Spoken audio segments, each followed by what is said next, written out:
వి gold trusted gold buyers. మీరు తాకట్టు పెట్టిన బంగారాన్ని విడిపించి ఈ రోజు ఉన్న మార్కెట్ ధరకు కొనబడును. సో మీరు రాసినటువంటి ఈ బుక్ నిర్మాత అనే బుక్ని ఇప్పటికి కూడా ఛాంబర్లో ఉంటుంది. అప్కమింగ్ ప్రొడ్యూసర్స్ కోసం అని ఒక గైడ్ లైన్స్ ఏదైతే చదవాలో డూస్ అండ్ డోంట్స్ ఉంటాయో వాటి కోసం అని ఇస్తూ ఉంటారు కదా. ఎందుకు వచ్చింది ఈ ఆలోచన అసలు ఈ నిర్మాత? నటులకి ట్రైనింగ్ ఉంది, డైరెక్టర్ ట్రైనింగ్ ఉంది, ఎడిటర్ ట్రైనింగ్ ఉంది, డాన్స్ మాస్టర్ ట్రైనింగ్ ఉంది, ప్రొడ్యూసర్ నో ట్రైనింగ్. ప్రపంచంలో ఇటువంటి కథ ఎక్కడ లేదు, ఇదే నెంబర్ 1. ఇది మీరు సినిమాకి తీస్తే మీకు 200 days ఆడుతుంది, అదే 200 కోట్లు వస్తుంది అని చెప్పే కొంతమంది ఉంటారు. చెన్నైకి వెళ్ళారు, సినిమా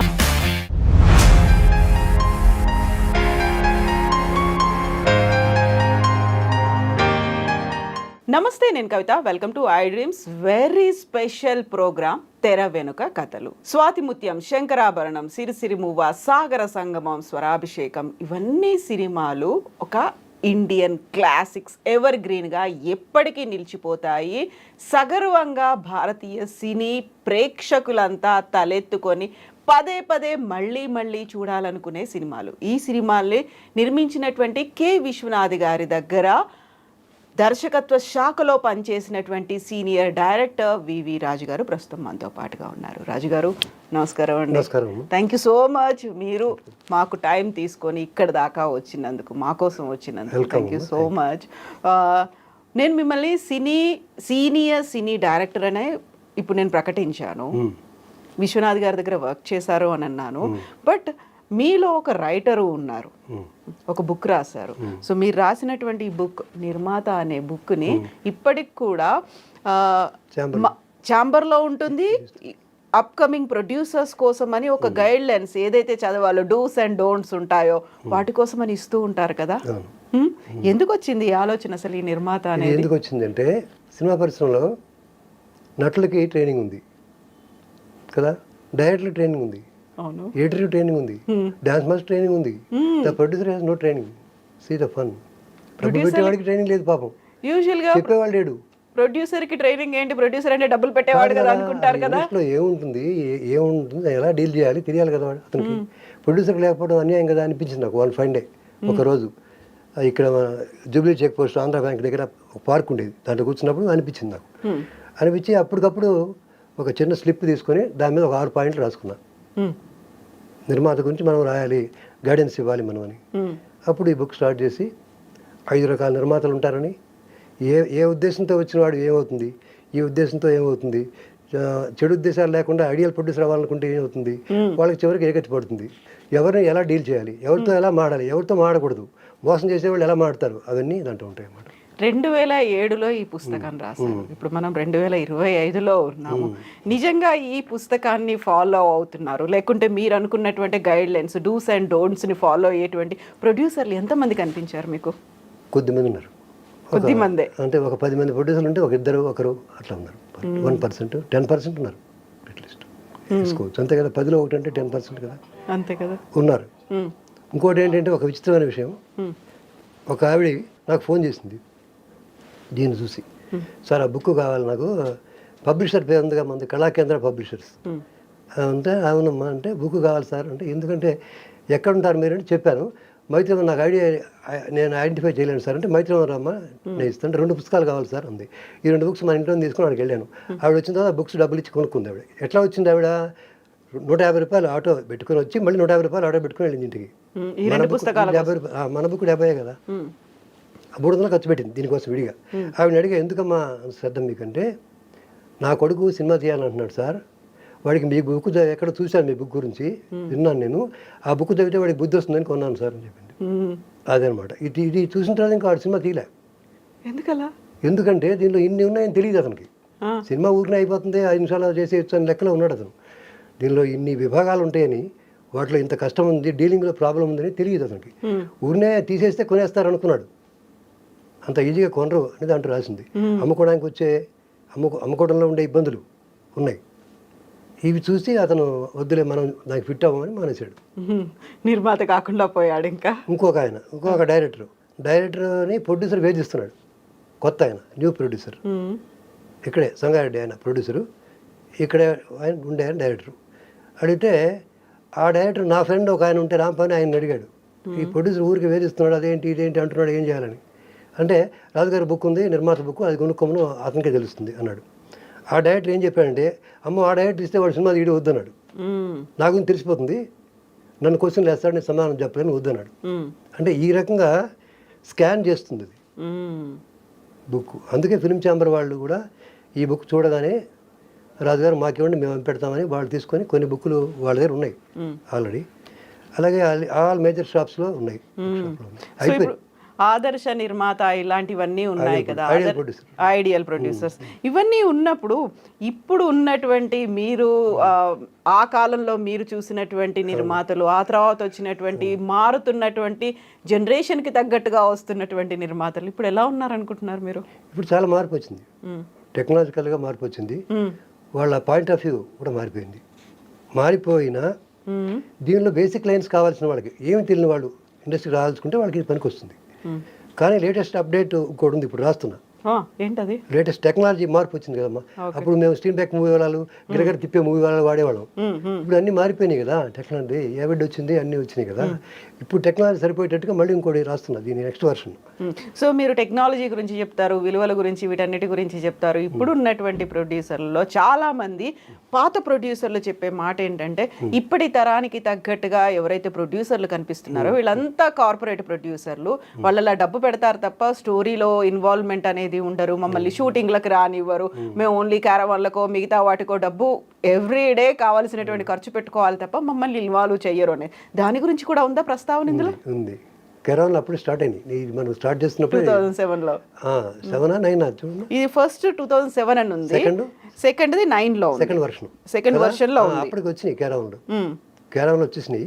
దీనిలో అది కూడా ఉంది, దాన్ని ఎలా డీల్ చేయాలి కూడా ఉంది. కానీ ప్రొడ్యూసర్లు అందరూ అలా ఉండరు. ఇప్పుడు కానీ అప్పుడు కానీ ఎప్పుడు కానీ నిర్మాతలు, టెలికల్ నిర్మాతలు ఉన్నారు, ఇన్వాల్వ్ అయ్యే వాళ్ళు ఉన్నారు, కథతో కూడా కంపల్సరీగా పట్టించుకోకుండా మనకెందుకు డబ్బు పెడితే చాలు అనుకునే వాళ్ళు కూడా ఉన్నారు. అటువంటి వాళ్ళకి అటువంటి రిజల్టే ఉంటుంది, అదే కదా అది. దీనిలో వాళ్ళు ఫ్యూచర్ చూసుకోవచ్చు, they can see their future. ఏ పని మీద వచ్చాం, ఒక బ్యాడ్ ఇంటెన్షన్తో వస్తాడు ఒకడు నిర్మాత, వాళ్ళని ఆ నిర్మాత యాజ్ బిజినెస్గా రాడైనా వేరే ఉంటాయి, యావిగేషన్స్ కోసం వచ్చేవాళ్ళు ఉంటారు, మీకు తెలుసు కదా. రంగుల ప్రపంచం వాడికి ఏమవుతుందో, అతనికి చివరికి ఏమవుతుందో దాంట్లో చూసుకోవచ్చు. అది కూడా ఉందా ఇందులో? ఓకే, ఉంటుంది. ఇంకొకటి ఏంటంటే, ప్రపంచంలో ఇటువంటి కథ ఎక్కడ లేదు, ఇదే నెంబర్ 1, ఇది మీరు సినిమాకి తీస్తే మీకు 200 days ఆడుతుంది, అదే 200 కోట్లు వస్తుంది అని చెప్పే కొంతమంది ఉంటారు, నిర్మాతల దగ్గర ఉంటారు. అట్లా ఒక నిర్మాత దగ్గర ఒక అతను చెప్పాడు. ఆ చెప్తే ఆ నిర్మాత ఏం చెప్పాడు, ఈ బుక్ ఇచ్చి ఒక పేజ్ తీసి చదువు అన్నాడు. దానిలో అవే వర్డ్స్ ఉన్నాయి, మోసం చేసేవాడు ఇలాంటి మాటలు మాట్లాడతాడని ఉంది దాంట్లో. అంటే అది ఎలాగా జనరలైజ్ చేయగలిగానంటే, నేను ఎంతోమంది చూసా, నాకు వచ్చిన ప్రొడ్యూసర్లు కూడా నేను వద్దని పంపించిన వాడు అందరూ ఉన్నారు. తీలేవయ్యా బాబు, 3 లక్షలు పెట్టుకొని సినిమా తీస్తావా, తప్పుగా తెలియదా నీకు, మాత్రం చదువుకున్నావు కదా అని పంపించిన వాడు ఉన్నారు. అందువల్ల అవన్నీ ఉపయోగపడుతున్నాయి వాళ్ళకి. నేనేమో మిమ్మల్ని వివి రాజు గారు అని ఇక్కడ నేను పరిచయం చేశాను. ఇందులో నిర్మాత సాయిరామ్ రాజు అని ఉంది, బ్రాకెట్ లో వివి రాజు అని ఉంది. సాయిరామ్ రాజు అంటే అది నేను రచయితగా అంతకుముందు కొన్ని కథలు రాసేవాడిని అమ్మా, అప్పుడు ఆ పేరుతో రాసేవాడిని. అది కూడా గుర్తు పెట్టుకుంటారని నేను దీంట్లో రాయడం జరిగింది. మరి వివి రాజు గారి ఫుల్ ఫామ్ ఏంటి? అది వివి రాజే కాదు, ఉంటుంది కదా వివి రాజు అనే దాంట్లో ఉంటుంది కదా. అంటే అది మా ఊరు, మామూలుగా మేము ప్రకాశం జిల్లాలో ఉండేవాళ్ళు వెంకటేశ్వర స్వామి భక్తులు ఎక్కువ ఉంటారు, ఆ పేర్లు కూడా ఎక్కువ ఉంటాయి. అది మా ఇంటి పేరు వలివర్తి, నా పేరు వెంకటేశ్వరరాజు. అయితే ఇది ఇండస్ట్రీలో ఎవరికి చెప్పే అవసరం రాలే, ఇంతవరకు అవసరం రాలేదు, చెప్పలేదు. మీరు అడిగారు కాబట్టి ఇప్పుడు చెప్పాల్సి వచ్చింది. పూర్తి పేరు వలివర్తి వెంకటేశ్వరరాజు. నేను చదువుకుంది టంగుటూరులో, ఆలకూరపాడులో 5వ తరగతి వరకు, టంగుటూరులో ఏమో 10th ఇంటర్ వరకు. ఇంటర్ వచ్చింది అప్పుడే, పియూసీ పోయి ఇంటర్ వచ్చింది, మేము దాంట్లో ఫస్ట్ స్టూడెంట్ నేను. ఆ తర్వాత ఇక మిగతా కోర్సుల తర్వాత చెప్తా, ఏమేమి చదువుకుంది, హైయర్ డిగ్రీస్ తర్వాత చెప్తా, సమయం వచ్చినప్పుడు చెప్తా. ఇప్పుడు మీరు ప్రకాశం నుంచి, ప్రకాశం జిల్లా, చెన్నైకి వెళ్ళారు. సినిమా అంటే అభిమానమా, పిచ్చా, లేకుంటే ఏమవుదామని వెళ్ళారు? అసలు సినిమా ఎందుకు మిమ్మల్ని అంత దూరం పిలిచింది చెన్నై దాకా? ఎందుకంటే పేపర్లో ఒక న్యూస్ వచ్చింది అప్పుడు, 74 ప్రాంతాల్లో మెడ్రాస్ ఫిల్మ్ ఇన్స్టిట్యూట్ వాళ్ళు ఒక అనౌన్స్మెంట్ ఇచ్చారు. ఓకే. ఎందుకంటే కోర్సులు స్టార్ట్ చేసాము, డైరెక్షన్, యాక్టింగ్ అండ్ చాలా కోర్సులు స్టార్ట్ చేసాము. ఈ కోర్సు ఇన్ని రోజులు ఉంటుంది, ఇంత ఫీజు అని అనౌన్స్ చేశారు. దానిలో ఈ డైరెక్షన్ గురించి కానీ వీటి గురించి నేర్చుకున్న వాళ్ళకి దూరదర్శన్లో జాబులు వస్తాయి, పనులు వస్తాయని రాశారు. అది నేను ఇంటర్మీడియట్ అయిపోయింది అప్పుడు, నాకు ఇంటర్వ్యూ పాస్ అయ్యాను బైపీసీలో. అయిన తర్వాత నేను మా నాన్న చూపించాను, నాన్న వెళ్తాను నేను మనకెందుకు రా, వద్దు, మనకు వ్యవసాయం ఉంది కదా, అవసరం లేదు, పోవద్దు అన్నారు. కాదు, వెళ్ళాల్సిందే, వెళ్తాను. మరి ఎంత కావాలరా నీకంటే, ఒక 100 రూపాయలు నన్ను చాలు, 100 సరిపోతుంది, 7 రూపాయలు టికెటే కదా మన ఊరి నుంచి. 100 రూపాయలు ఎన్ని రోజులకు అనుకున్నారు మీరు? ఒక వారం రోజులు అనుకున్నా. దానికి ఏంటి కారణం అంటే, మా ఊరు నుంచి చెన్నై వెళ్ళడానికి టికెట్ 7 రూపాయలు, టంగుటూరు నుంచి 7 14 రూపాయలు, ఫోన్ రాని సరిపోతుంది కదా. లాడ్జి రోజుకి 5 రూపాయలు అక్కడ చెన్నైలో. స్టేషన్ దగ్గర రైట్ సైడ్, ఇప్పుడు లేదు, పడగొట్టేశారు, మూర్ మార్కెట్ అని పెద్దది, బిగ్గెస్ట్ మార్కెట్ ఉంది, పాతది, అతి పురాతనమైంది, 100 ఏళ్ళ నాడు కట్టింది. దానిలో 5 రూపాయలు ఏది, ఒక లాడ్జి, ఒక room single room, per day 5 rupees. Food కూడా ఉండేది అక్కడ? ఫుడ్ కింద హోటల్ ఉంటుంది, ఆ హోటల్లో ప్లేట్ ఇడ్లీ 10 పైసలు, 10 పైసలకి ప్లేట్ ఇడ్లీ, రెండు ఇడ్లీ, దోశ 15 పైసలు, కాఫీ 10 పైసలు. అంటే 35 పైసలు ఉంటే మీరు టిఫిన్ సరిపోతుంది రోజుకి. 1 రూపీ భోజనం, ప్లేట్ భోజనం, 2 రూపాయలు 35 పైసలు చాలు పర్ డే ఫుడ్కి. రాత్రి ఏం తినకపోయేవాళ్ళ? భోజనం రాత్రి ఏం తినకపోయేవాళ్ళ? తినేవాడిని, అది భోజనం చేసేవాడిని. పైగా ఫస్ట్ వెళ్ళినప్పుడు ఏం చేరలే, ఎక్కడ వెళ్ళాను, తిరిగాను. ఎన్టీ రామారావు ఇల్లు, దాసరి గారి ఇల్లు, ఎస్వి రంగారావు గారి ఇల్లు, సావిత్రి గారి ఇల్లు చూసి వచ్చా. చెన్నై వెళ్ళగానే ఫస్ట్ చేసే పని అందరూ అదే చేస్తారు. కానీ అప్పుడు దానికన్నా ముందు జరిగింది, నేను వెళ్ళింది ఫిల్మ్ ఇన్స్టిట్యూట్ కోసం కదా. ఇన్స్టిట్యూట్లో డైరెక్షన్ డిప్లొమా కోర్సు, డైరెక్టర్ అంటే బ్రహ్మ నేను అనేవాడిని. అప్పుడు పేపర్లో చూస్తున్నప్పుడు డైరెక్ట్ చెప్పిందే చేస్తున్నారు అందరు కూడా. కాబట్టి డైరెక్టర్ అంటే బ్రహ్మలు, ఆర్టిస్ట్ అంటే బొమ్మలు, నటులు బొమ్మలు, దర్శకులు బ్రహ్మలు అనేవాడిని అప్పుడు. అందుకని బ్రహ్మ అవుదామని వెళ్ళాను నేను కూడా. వెళ్ళి తిరిగాను. అక్కడ ఇన్స్టిట్యూట్కి వెళ్ళాను, ఫిల్మ్ ఇన్స్టిట్యూట్కి వెళ్ళి అప్లికేషన్ కూడా రాశాను, ఇంటర్ క్వాలిఫికేషన్ దానికి. రాసిన తర్వాత వాళ్ళు అక్కడ ఎవరో మన తెలుగు వాళ్ళు ఉన్నారు, వాళ్ళు చెప్పారు, మీరు ఎవరో అంటే ఇట్లా నా పేరు చూసి వాడు తెలుస్తుంది కదా, ఎవరో మన క్యాస్ట్ తెలిసిపోతుంది కదా, పేరులో ఉంది కాబట్టి. మీరు వాళ్ళు బోల్డ్ మంది ప్రొడ్యూసర్ ఉన్నారు కదా, ఎవరి దగ్గర అప్రెంటిస్గా చేరవచ్చు కదా మీరు, ఇక్కడ 4 ఏళ్ళు వేస్ట్ అయిపోతుంది, డైరెక్షన్ కోర్సు వేస్ట్ కదా, ఇది అనవసరం అండి అని చెప్పారు. సర్లే అని నేను మానేసి ఈ ఎన్టీ రామారావు ఇల్లు వెళ్ళాను. పలకరించా, గుంపులో ఉన్నా, నగల నుంచున్నా, చేతి కట్టుకొని. ఆయన నమస్కారం బ్రదర్, అందరూ ఏ ఊరు వాళ్ళు, మీరంతా ఎక్కడి నుంచి వచ్చారు, వ్యవసాయం బాగుందా అలా అడిగారు ఆయన. ఆ తర్వాత ఇల్లు చూసి ఎవరికి, సావిత్రి గారి గేటు, ఎస్వి రంగారావు గారి ఇల్లు, ఆ రోడ్డు అది ఒకే రోడ్డు. అక్కడ దిగ్గానే కొడంబాగం టీ నగర్ వెళ్ళగానే ఆ రోడ్డు ఉస్మాన్ రోడ్డు ఉంటుంది.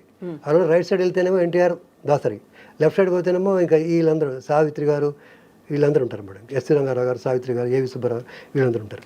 ఇలా వెళ్ళి ఇక ఎవరన్నా ప్రయత్నం చేద్దాం, ఏవి మా విశ్వనాథ్ గారు, కే విశ్వనాథ్ గారు గురువు గారు ఆది సుబ్బారావు గారి ఇంటికి వెళ్ళా. ఆది సుబ్బారావు గారు అక్కడ నిలబడినాడు. ఆయన తెలుసు కదా, మూగ మనసులు, సూపర్ హిట్ పిక్చర్స్ ఒక 50 దాకా చేశారు ఆయన. అటువంటి గొప్ప దర్శకులు ఆయన. ఆయన దగ్గరికి వెళ్ళా. వెళ్తే అటు ఇటు తిరుగుతున్నారు. నమస్కారం సార్ అన్న. ఎవరు బాబు అన్నారు. నేను ఇట్లా వచ్చాను సార్, ఇన్స్టిట్యూట్ చేద్దాం, వద్దంటున్నారు, మీ దగ్గర అసిస్టెంట్ అని తెలియదు, ప్రోటోకాల్ తెలియదు. మనం పల్లెటూరు వాళ్ళం, మనం పల్లెటూరు రైతు బిడ్డలం కనుక మనకి ఈ ప్రోటోకాల్ మర్యాదలు ఎలా మాడతారో తెలియదు. ఆప్యాయంగా మాటలు తెలుసు, కానీ ఈ ఎట్లా ఏమైనా మాడవచ్చా అది తెలియదు. తెలియకపోవడం వల్ల మీరు అసిస్టెంట్గా పెట్టుకుంటారని వచ్చాను సార్ అన్న. ఇప్పుడు నేనేం చేయట్లేదు నేను. అయినా ఎవరిది అన్నాడు. మాది ఒంగోలు సార్. ఓహో మీ ఒంగోలు, ఆహా, మీ ప్రకాశం గారికి సినిమా ఫీల్డ్ పడదే అన్నాడు. అంటే ప్రకాశం గారు పడకపోతే మేము రాకూడదు సార్ అన్నాను. రావచ్చు కానీ ఇక్కడ ఏం లేవు నాయన, మాకు మా ఊళ్ళో ఏం లేవు, ఇక్కడ పిక్చర్లు అయిపోయినాయి, ఇప్పుడు నాకు ఖాళీగా ఉన్నాను, సినిమాలు లేవు అన్నాడు. సో అక్కడి నుంచి వచ్చి ఈ రామారావు గారు ఇవన్నీ చూసి మా 4 డేస్ తర్వాత మళ్ళీ ఇంటికి వచ్చేసాను. మళ్ళీ ఊరు వెళ్ళిపోయారా?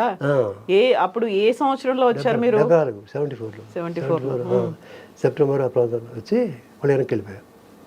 వెనక్కి వెళ్ళిపోయిన తర్వాత మళ్ళీ ఒక నెల ఆగి పీకుతుంటుంది కదా అది. ఒకసారి చూసిన తర్వాత ఇక మనకు అదే ఉంటుంది కదా. మళ్ళీ మా నాన్నగారిని అడిగి కొంత డబ్బులు తీసుకొని మళ్ళీ ఒక 2 నెలలు 3 నెలల తర్వాత మళ్ళీ వచ్చాను. డిసెంబర్ ఆ ప్రాంతంలో వచ్చాను. మళ్ళీ వస్తే అప్పుడు ఒక రాజుగారు, డివిఎస్ రాజు గారు దగ్గరికి వెళ్ళమని చెప్పారు కదా, మీరు రాజులు ఎవరు ఉంటే వెళ్ళమని చెప్పారు. ఆ రాజుగారి దగ్గరికి అంటే లెటర్ తీసుకొని రమ్మారు. లెటర్ తీసుకెళ్ళా. ఆయన తెలిసిన వాళ్ళు ఉన్నారు, మా వాళ్ళు బంధువులు తాడేపల్లిగూడెంలో, వాళ్ళ దగ్గర మా మామయ్య వాళ్ళు లెటర్ తీసుకొని వెళ్ళా. ఆ లెటర్లో ఏమి రాశారంటే మా మామయ్య, మా వాడు మెతకవాడు, భయం ఎక్కువ వీడికి, ఏదో గొడవలు జరుగుతుంటే పక్క వీధిలోంచి వెళ్తాడు చాలా బుద్ధిమంతుడు అని రాశాడు మా మామయ్య. వీడు చాలా మా వాడు మెతకవాడు, వీడితో కొంచెం వీడికి ఏదైనా మంచి పని ఇవ్వండి అని. రాజుగారు కూర్చుంటే వాళ్ళ ఇంటికి వెళ్ళా. మద్రాసులో రామానాయుడు గారు, రాజుగారు పక్క ఇల్లు వాళ్ళ ఇంటికి వెళ్ళి. ఇళ్ళల్లో అప్పుడు సెక్యూరిటీ ఇప్పటిలాగా లేదు, ఎవరో ఒకరు పెద్ద పడుచుకున్నాడు కాదు.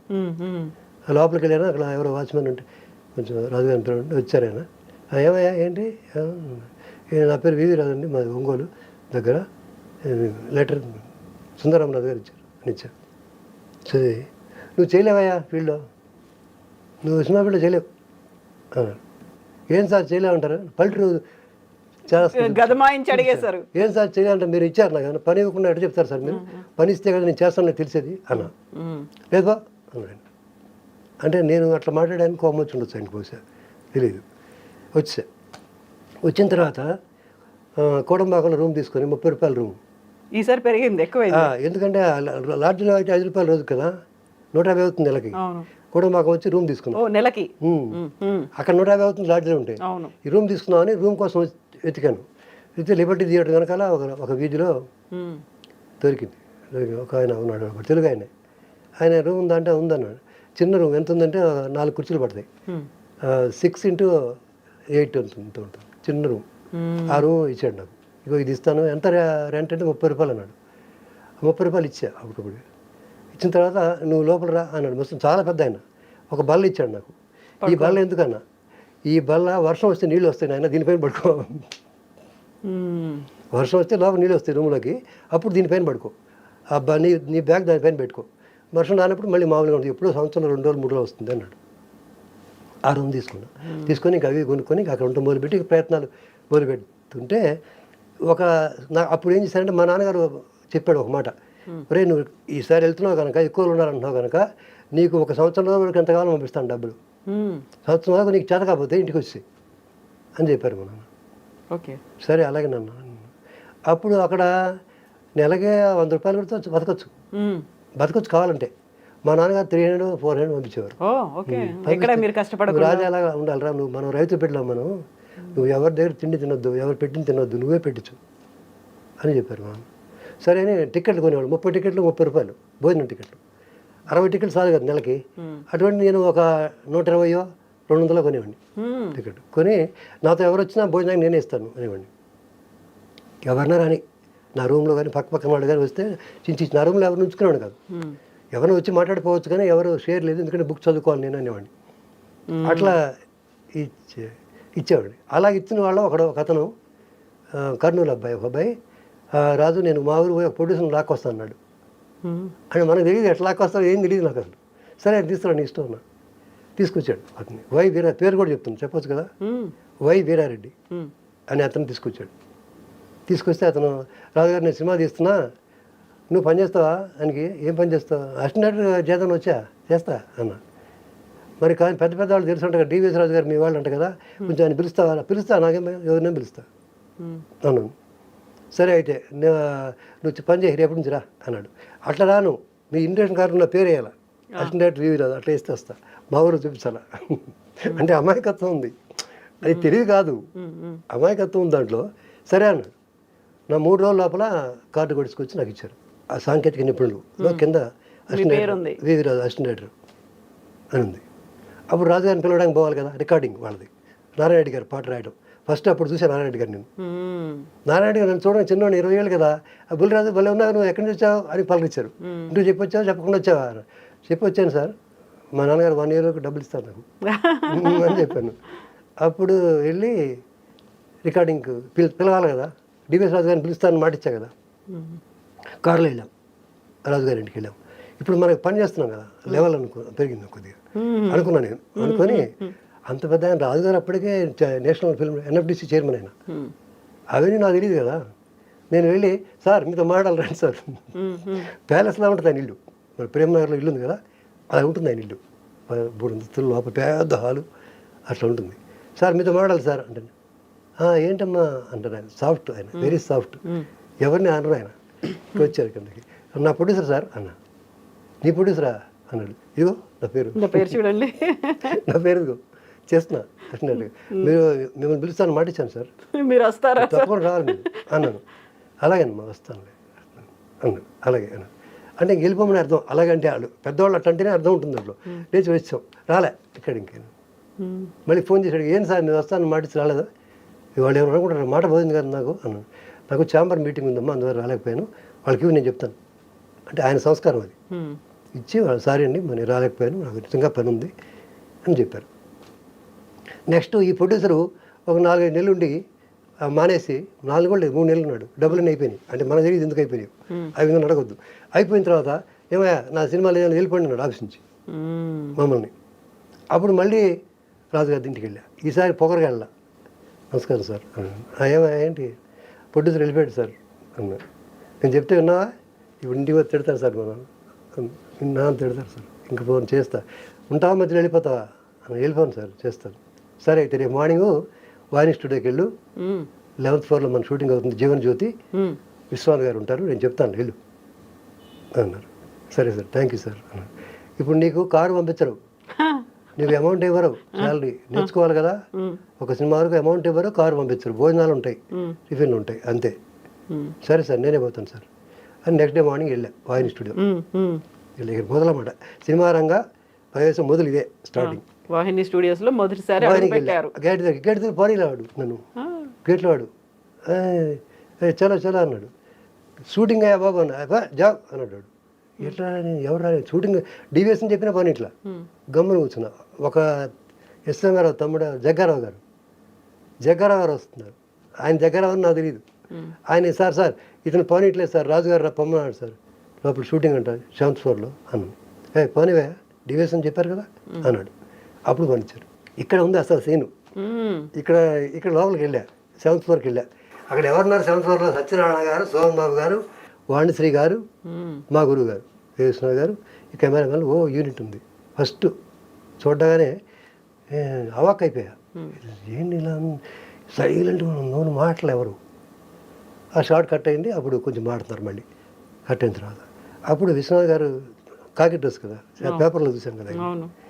అప్పుడు ఎలాగా అంటే ఇది చెప్పచ్చో లేదు తెలీదు, మా గురుగారు ఇప్పుడు లేరు కదా, ఉన్నది కూడా చెప్తానమ్మా సరేనా. వెళ్ళి అట్లా కూర్చున్నారు గురుగారు. నేను ఇక్కడి నుంచి ఇటు వచ్చి ఆయన ఇలా తట్టా, ఇక్కడ వెనకాల నుంచి వచ్చారా మీరు? వచ్చి ఇక్కడ తట్టి, సార్ నమస్తే విశ్వనాథ్ గారు మీరే కదా నేను నా గురించి చెప్పారా వివి రాజు డివిఎస్ రాజు గారు అన్న? చెప్పారు.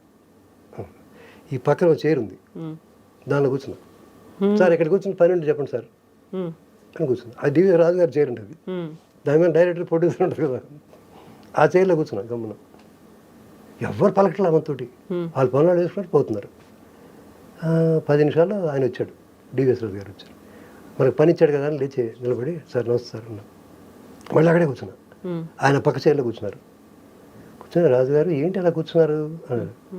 ఎవరు పని చెప్పట్లేదు సార్ అట్లా కూర్చుంటే చెప్పారమ్మా, నువ్వే వాళ్ళతో ఉండి నేర్చుకొని అంటే అప్పుడు చెప్తారు, ఇక్కడ కూర్చుంటే ఎవరు చెప్పరు అన్నాడు. సరే సార్ అని వెళ్ళా. ఎవరు పలకల. అప్పుడు నాకన్నా ముందు పివి రామారావు గారు అనే భక్త జయదేవ్ డైరెక్టర్ ఆయన దీనికి కో డైరెక్టర్గా చేస్తున్నారు. నండూరి విజయ్ అని అతను అసోసియేట్గా చేస్తున్నాడు. మా రోజుల్లో కో డైరెక్టర్ లేవు. ఎన్ని సినిమాలు చేసినా కో డైరెక్టర్ పెట్టుకోరు, అసోసియేటే. కో డైరెక్టర్ అంటే నువ్వు ఒక పిక్చర్ డైరెక్ట్ చేస్తుంటే కో డైరెక్టర్. ఓకే. లేకపోతే ఒప్పుకో. రాఘవేంద్ర గారును దాసరి గారు వచ్చిన తర్వాతనే ఈ కో డైరెక్టర్ అనే పోస్ట్ వచ్చింది డిపార్ట్మెంట్లో, అంతకుముందు లేదు. అది నేను అప్రెంటిస్ లెర్నర్ కదా, వెళ్ళాను. పలకలు ఎవ్వరు ఆ రోజు. సెకండ్ డే నుంచే కొంచెం మొదలు పెట్టారు. క్లాప్ కొట్టాలి కదా. ఆ నండూరి విజయ్ అని అడిగాను, సార్ క్లాప్ ఇస్తారా మీరు? ఉండవా ఏంటి రాగానే క్లాప్ ఇవ్వాలి నీకు అన్నారు. అలాగా వారం గడిచిన ఇవ్వట్లా. ఒకరోజు మళ్ళీ అడిగా, విసిగించా కొంచెం 2, 3 సార్లు 4 సార్లు క్లాప్ ఇవ్వని అడిగా. ఏమయ్యా నువ్వు ఊరికి క్లాప్ అంటావు, నీకు 4 సినిమాల వరకు క్లాప్ ఇవ్వను నీకు అన్నాడు. అట్లా ఆలోచించా. ఆ చిన్నపిల్లల చేష్టలు బయట మా ఊరికి వచ్చినాయి బయటికి. సరే లైఫ్లో నువ్వే కొట్టుకో క్లాప్, నా క్లాప్ అక్కర్లే, క్లాప్ లేకుండా నేను డైరెక్టర్ అవుతా అన్న. తప్పు అయినప్పుడు అన్నాను తెలియదు. ఆ తర్వాత మా గురుగారు 2, 3 సార్లు నా మాటలు విని ఏంటాను అన్నారు. ఏంటన్నా ఏం చదువుకున్నావు? ఇంటర్మీడియట్ సార్ అన్నా. అంటే ఇంటర్ చదువుకుని డైరెక్టర్ అయిపోయి వచ్చావా, మినిమం గ్రాడ్యుయేషన్ ఉండద్దు నీ బొందా అన్నారు. మా గురుగారు తిట్లు అవి, విశ్వనాథ్ గారు తిట్లు ఏంటంటే నీ బొందా దేభ్యం, అంటే అమాయకంగా మాట్లాడితే దేవ్యం అంటారు, అదే నీ బొందంటారు కోపం వస్తుంది. ఈ రెండు తప్ప ఇంకేం ఉండవు. అంటే సొంత వాళ్ళని, బయట వాళ్ళని అనరు. తన టీం మెంబర్లని మాత్రం. టీం మెంబర్లు మాత్రమే నీ బొంద అంటే మనం తప్పుగా చెప్పినప్పుడు, దేభ్యం అంటే అమాయకంగా మాట్లాడినప్పుడు అంటారు అనమాట. అన్నారు కనీసం డిగ్రీ ఉండద్దు అన్నారు. సరే సార్ నేను సరే సరే సార్ చదువుతాను సార్ ఇప్పుడు అని ఇంకో ఆయన కెమెరామెన్ జీకే రాము గారు, ఆయన 400 సినిమాలు చేశాడు. మలయాళం తెలుగు కన్నడ హిందీ. జీకే రాము ఫేమస్ కెమెరామెన్ ఆయన.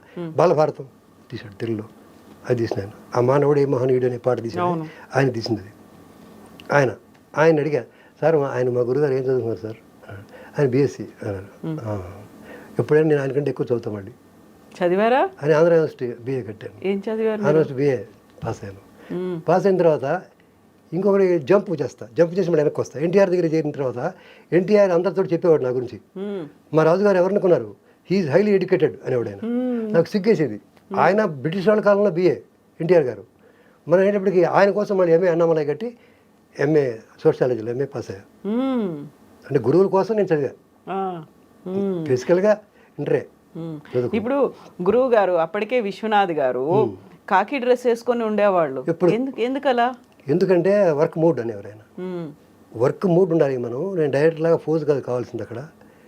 అదే మూడ్లో ఇప్పుడు ఎలా పోలీసు తన డ్యూటీ బాగా చేస్తాడో అలాగే ఎవరు చేస్తారు. పైగా ఇక్కడ మనం డైరెక్ట్ అంటే కూర్చొని జాబ్ కాదు కదా, తిరగాలి, కింద పడాలి, పైన పడాలి, చూడాలి, ఆ లొకేషన్ చూడాలి, డిఫరెంట్ ప్లేస్కి వెళ్తూ ఉండాలి. అందుకని నీట్గా వైట్ అండ్ వైట్ వేసుకుని వెళ్ళడానికి కుదరదు. కాబట్టి ఇది వేసుకుంటే నేను దాన్ని ఇన్వాల్వ్ అయిపోవడానికి కుదురుతుందని మా గురుగారు చెప్పేవారు. ఇప్పుడు వివి రాజు గారు కూడా నేను ఏ ఇంటర్వ్యూ చూసినా ఎప్పుడు చూసినా అలా టోపీ పెట్టుకుని కనిపిస్తారు. ఎందుకలా? ఇదేమో ఒట్టమొట్టలోనేమో షూటింగ్లో ఉండటం వల్ల, షూటింగ్లో ఎప్పుడు టోపీ ఉండాలి అనే అవసరం వల్ల పెట్టుకున్నా. తర్వాత కాలంలో బట్టనైతే వచ్చింది కదా, బాల్ హెడ్ ఉంది కదా. ఇది పైగా ఒక గురుగారు ఏం చెప్పారంటే, మా గురువులు ఆధ్యాత్మిక గురువులు కూడా ఉన్నారు నాకు. వాళ్ళు ఒక గురువు ఏం చెప్పారంటే, don't show your bad face to the world. If your feelings are bad keep at home. నిద్రపో పడుకొని, కానీ బయట రాకు. బయటకు వచ్చినప్పుడు హ్యాపీగా ఉండు, హ్యాపీగా నీట్గా అందంగా ఉండు. నేను చూడగానే బాగుండాలి అనుకోవాలి, ఈ దరిద్ర మొహం అనుకోకూడదు అని మా గురుగారు చెప్పారు. అందుకని ఆ గురుగారి మాట పాటిస్తూ ఇలాగా ఈ కొంచెం చూడగానే బాగుండాలి. ఇంటిగా ఏదో రకంగా ముసలాడు అన్నట్టు కానీ, లేదా పనిమాలినాడు, చాలగానాడు, అంటే అన్ఫిట్ పర్సన్ అనేది కుదరదు కదా. ఈవెన్ చార్లెస్ డార్విన్ కూడా చెప్పాడు కదా, only the fittest will survive. అవును, మన సరౌండింగ్స్లో ఫిట్టెస్ట్ మొక్కలే బతుకుతాయి, ఫిట్ కానీ చచ్చిపోతాయి. అలాగే మనం కూడా ఫిట్ అయితేనే ఉండగలుగుతాం ఇక్కడ భూమి మీద, అంతే. సో ట్రెండ్కు తగ్గట్టుగా ఉంటుంది, పెద్దల మాట విన్నట్టు ఉంటుంది, మిమ్మల్ని మీరు కూడా like you can show off your self, అంతే. అందుకని పైగా ఐడెంటిఫికేషన్ ఈజీ ఉంది దీనివల్ల చాలా బాగుందమ్మా. నేను దాదాపు అంటే ఇది ఇలా చేద్దాం, ఇంకో ఇంటర్వ్యూలో కావాలంటే ఇంకా ఎక్కువ చెప్తా. దీనిలో కొంతవరకు చెప్పి పర్లేదు ఆపేద్దాం. ఈ సంగారెడ్డి ఎస్పీ మల్లెల బాబురావు, ఆయన దగ్గర నేను వాళ్ళ అమ్మాయితో నేను షూట్ చేశాను, వాళ్ళ పాపని. ఇప్పుడు మన కబీర్ దాస్ నా పిక్చర్లో చిన్న వేషం ఇచ్చా పాపకి, ఎన్నో ఏళ్ళనాడు, దట్ ఈస్ 90. ఆయన నేను ఇక్కడ పార్టీ పేరు చెప్పచ్చా? చెప్పండి. లోక్సత్తా పార్టీలో ఉన్నాను, జేపీ గారు అంటారు. అక్కడ నన్ను పరిచయం చేయబోయారు. ఇక్కడ ఆయన కమిషనర్గా చేస్తున్నారు జిహెచ్ఎంసీలో. అక్కడ కమిషనర్ దగ్గర నేను వెళ్ళాను. వెళ్తే పరిచయం చేస్తున్నాను. ఆయన మా జేపీ గారి తర్వాత ఉండే ఆయన, ఈయన పలానా, ఆయన పలానా, ఈయన పలానా. ఈయన అనగానే ఆయన వివి రాజు గారు నాకు తెలుస్తున్నాడు. ఆయన జయప్రకాష్ నారాయణ గారు కాదు, ఆయన కమిషనర్, జిహెచ్ఎంసీ కమిషనర్. జేపీ గారికి ఎలాగో పార్టీలో ఉన్నాం కదా, మనం తెలుసు కదా, ఎలాగో పార్టీలో పనిచేస్తున్నాం కాబట్టి. అక్కడ అతను పరిచయం చేస్తున్నప్పుడు నన్ను అందరిని పరిచయం చేస్తున్నారు. మా స్టాఫ్ని ఎవరైతే లోక్సత్తాలో ఉన్నారో వైస్ ప్రెసిడెంట్గా, నేను జూబ్లీహిల్స్ వైస్ ప్రెసిడెంట్, నేను జూబ్లీహిల్స్ నియోజకవర్గానికి వైస్ ప్రెసిడెంట్గా నేను చేశాను. ఎక్కువ రోజులు కదా, మాది క్లోజ్ చేసే వరకు. అయితే అక్కడ నన్ను చూడగానే కమిషనర్ గారు, ఆయన వివి రాజు గారు నాకు తెలుసు అన్నాడు. అది ఎలా తెలుసు అంటే, ఎన్నో ఏళ్ళు నాడు చూశాడు ఆయన, 25 ఏళ్ళ నాడు. సో దానికి కారణం ఏంటి? బ్రాండ్. అప్పుడు కూడా టోపీ పెట్టుకునేవాళ్ళ? టోపీ పెట్టుకునే. ఇప్పుడు ఆల్మోస్ట్ ఒక 50 ఏళ్ల నుంచి ఉందా ఈ టోపీ? ఎలా? 50 లేదురా, 35, 35. ఇంట్లో ఎలా ఉంటారు? ఇంట్లో అసలు టోపీ పెట్టుకోను, మామూలుగా ఉంటారు, మామూలు పంచి కట్టుకోను. ఇలా అడుగు బయట పెట్టగానే టోపీ పెట్టుకున్నా? బయట కూడా పెట్టను, ఓన్లీ ప్రొఫెషనల్లోనే. బయట పెట్టను, అసలు సొంత పనిలో వేయను, పెట్టుకోను. ఓన్లీ నా ప్రొఫెషన్కి వచ్చినప్పుడు మాత్రమే టోపీ పెట్టుకుంటా. ఆయన పర్సనల్ థింగ్స్కి టోపీ పెట్టుకోను. పెళ్ళికి వెళ్ళినప్పుడు అంతమంది పెట్టినాడు కాదు, ఈరోజు పెట్టుకోమని అడుగుతున్నాను మా బంధువులు కూడా. నిన్న కూడా పెళ్ళికి వెళ్ళా, నిన్నగాక మొన్న ఈ మియాపూర్లో. వాళ్ళు కూడా ఆ టోపీ లేకుండా చూడలేకపోతున్నారు, పెట్టుకో అలవాటు అయిపోయింది. అట్లా అయిపోయి బ్రాండ్ అయిపోయింది మాకు అది. అది కదా అట్లా. ఇంట్లో ఏమంటారు మిమ్మల్ని టోపీ పెట్టుకున్నప్పుడు? ఏం పడుచుకోదు మా ఆవిడ, పడుచుకోదు. పడుకున్నా లేకపోయినా ఒకటి. వాళ్ళకేం తేడా ఉంటుందమ్మా. ఇంకా వాళ్ళు చూస్తున్నారు, రోజు రోజు జుట్టు ఊడిపోయేది చూస్తుంది కదా ఆవిడ. రోజు రోజు జుట్టు ఊడిపోయేది ఆవిడ చూస్తుంది. ఆవిడ తెలుసు కదా, భార్య దగ్గర ఏం దాచలేం కదా. అది అన్నీ తెలుసు. అది తెలుసు కాబట్టి ఇంకా అక్కడ హైడింగ్ ఏమి ఉండదు. అవును. థ్యాంక్ యూ సో మచ్ రాజు గారు. ధన్యవాదాలు రాజు గారు. అమ్మా, నీకు, మీ ఛానల్ వారికి, ఐ డ్రీమ్ వాళ్ళకి, స్టాఫ్కి అందరికి కూడా నా హృదయపూర్వక ధన్యవాదాలు. థ్యాంక్ యూ అండి. Thank you so much. Thank you.